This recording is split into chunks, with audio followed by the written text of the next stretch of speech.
Pinarayi Vijayan Bhaskara പട്ടേലരും AK. ബാലൻ തൊമ്മിയുമാണെന്ന് മുസ്ലിം league നേതാവ് K M. Shaji. പിണറായിക്ക് വേണ്ടി എ.കെ. ബാലൻ എന്തും പറയും. ബേപ്പൂരിൽ മന്ത്രി മുഹമ്മദ് റിയാസിന് വേണ്ടിയാണ് മാറാട് ഓർമ്മിപ്പിക്കുന്നതെന്നും കെ.എം. ഷാജി പരിഹസിച്ചു.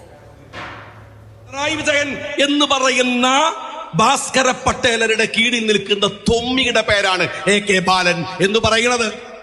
ആ തൊമ്മിക്ക് ആ ഭാസ്കര പട്ടേലർക്ക് വേണ്ടി പണിയെടുക്കാൻ പേടിച്ചിട്ട് പണിയെടുക്കുകയാണ്. കാരണം എന്താ അറിയോ? ഭാസ്കര പട്ടേലർ മരിക്കുമ്പോ തൊമ്മിന്റെ ഒരു ഓട്ടം ഉണ്ട്, സന്തോഷം കൊണ്ട്. ബാലൻ ഓടുന്നത് നമുക്ക് കാണാൻ പറ്റും, നമുക്കറിയില്ല. പക്ഷേ ഇപ്പം ഭയാണ്, കടുത്ത ഭയാണ്. അതുകൊണ്ട് പിണറായി കൊടുക്കുന്ന ഏത് വൃത്തികെട്ട അസൈൻമെന്റും ഇയാൾ ഏറ്റെടുക്കും. ഇപ്പോൾ അസൈൻമെന്റ് എന്താ അറിയോ? മാറാട് എന്ന് പറയുന്നത് എന്താ അറിയോ? മരുമോൻ മത്സരിക്കേണ്ടത് ബേപ്പൂരിലാണ്.